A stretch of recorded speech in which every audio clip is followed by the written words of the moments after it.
बहुत से लोग कहते हैं डॉक्टर साहब मैंने सबको माफ़ कर दिया, आपके कहने पे दुआ दे दी, मैं उसके बावजूद ठीक नहीं हुआ या हुई। लेकिन सूरह रहमान से मेजॉरिटी के रिज़ल्ट्स हमें मिल जाते हैं।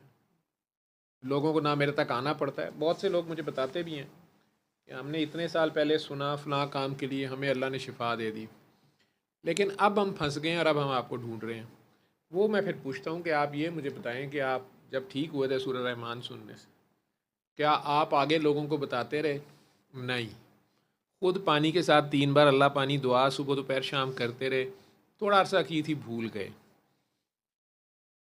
इतनी बड़ी मसला या बीमारी या सिचुएशन बता रहे होते हैं जो आज से 5 साल या 4 साल या 2 साल पहले थी।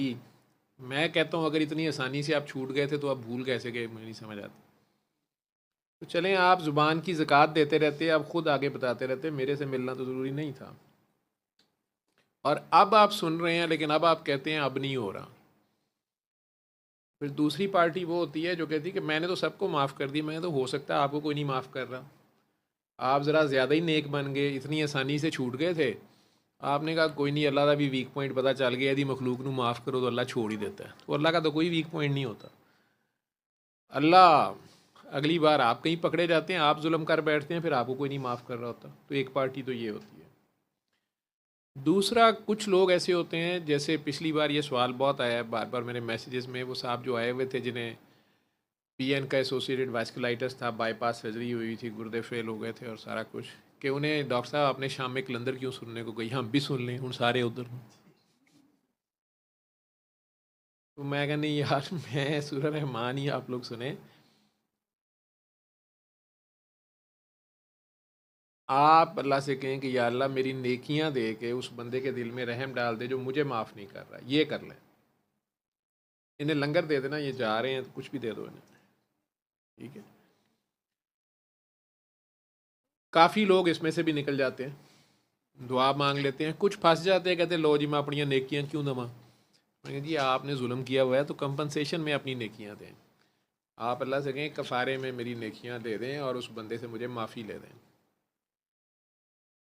और जो नेकियां बच जाएँ वो नबी पाक सल्लल्लाहु अलैहि वसल्लम को दे दें कि या अल्लाह आप अपनी उम्मत पे बांट लें, सरकार दो आलम को कह दें कि अपनी उम्मत पे बांट लें, उन्हें गुनाहगारों की बड़ी फ़िक्र थी, ताकि आपको थोड़ी तरगीब हो, पता चले कि सरकार तो हमारे लिए इतने फ़िक्रमंद थे, कुछ उनकी तरफ ही ध्यान चला जाए। और गुनाहगारों को माफ़ करना ही होता है ताकि आपको भी माफ़ी मिल जाए। करो मेहरबानी तुम अहले ज़मीं पे, खुदा मेहरबान होगा अर्श बरी पे। और ये कुरान में ऐसे आयत भी है, तुम रहम करो ताकि तुम पे रहम किया जाए। और अगर आपसे जुल्म हो गया है तो उसमें माफ़ी मांग लें। कई बार तलाफ़ी करनी पड़ती है, अकेली माफ़ी से गुजारा नहीं होता, तो तलाफ़ी कर लें, अपनी नेकियां दे दें। अपना डर है कि यार मेरी नेकियां कम हो जाएंगी, तो फिर और नेकियां कर लें, किसने मना किया है? नेकियां मुंह मशरक़ और मगरिब को करने का नाम नहीं है कि काबा इधर है जी इधर है जी। नेकियां अल्लाह की मखलूक का भला करने का नाम है, और वो भी अल्लाह की खातिर, जताना नहीं है। किसी भूखे को खाना खिला दें, इतनी गर्मी में किसी प्यासे को पानी पिला दें, किसी गिरे हुए को उठा दें, किसी कैद को आज़ाद करा दें, कोई गर्दन छुड़ा दें, किसी नंगे को ढांप दें, जो भी आप अल्लाह की खातिर कर सकते हैं। और इसमें भी सबसे ज़्यादा रिवॉर्ड अपने करीबी अजीज़ रिश्तेदारों का है। आप पे सबसे पहला हक़ आपका, आपके बीवी बच्चों का या खामन का, आपके माँ बाप का है, फिर आपके सगे बहन भाइयों का है, आपके ससुराल ननिहाल ददियाल वालों का है, आपके हमसायों का है, आपके दोस्त अहबाब का है, जिनको आप जानते हैं, जो आपकी खुशी गमी में शामिल होते हैं। उनका आप ध्यान रखें, उनकी ज़रूरतों का, जो आपके पास ज़रूरत से ज़्यादा है, अगर शेयर कर सकते हैं अल्लाह की खातिर, तो ये आपकी असल नमाज की कबूलियत है।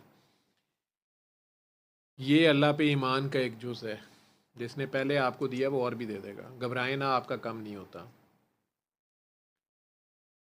किसी का हक पे साथ देना है तो दें, अपनी जान माल औलाद इज़्ज़त जो भी आप शेयर कर सकते हैं। ये है इस्लाम, जो अंदर से फूटता है, लेक्चर शेक्चर से नहीं होता। जितना आपका ज़र्फ़ हो, जो आपको अल्लाह तौफ़ीक दे, और ये करके भी आपने जताना नहीं होता किसी को, ना किसी से शुक्रिया की उम्मीद तक रखनी होती है। ये सब आपने अल्लाह के लिए करना होता है।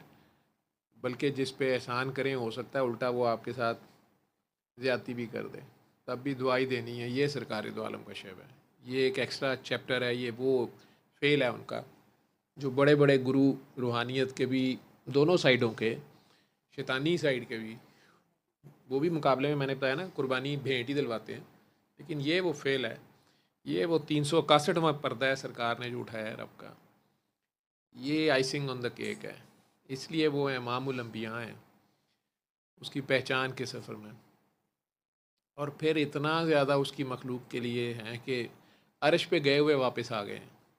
हज़रत इदरीस अलैहिस्सलाम नहीं वापस आए आज तक, ठीक है, उन्होंने तो उत्थे जाके चौकड़ी मार ली, कहा ना मैं नहीं जानता सरकार जो हैं, मेरे ख्याल इदरीस तीसरे या चौथे आसमान पे है, पहचान का सफ़र है, लेकिन सरकार अर्श पे जाके भी वापस आ गए।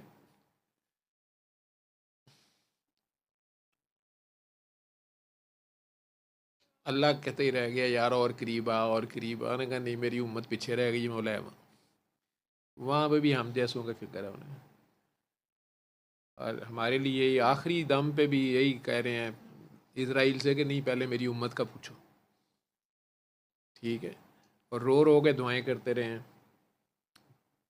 आखिर में काकियों का ध्यान रखने का भी कह गए हैं, ये काकियाँ बड़ी जालिम होती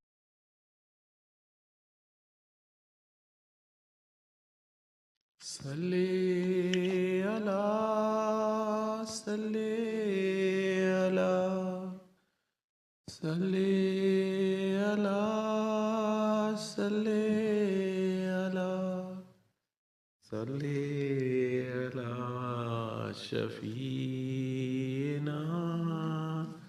सल्ले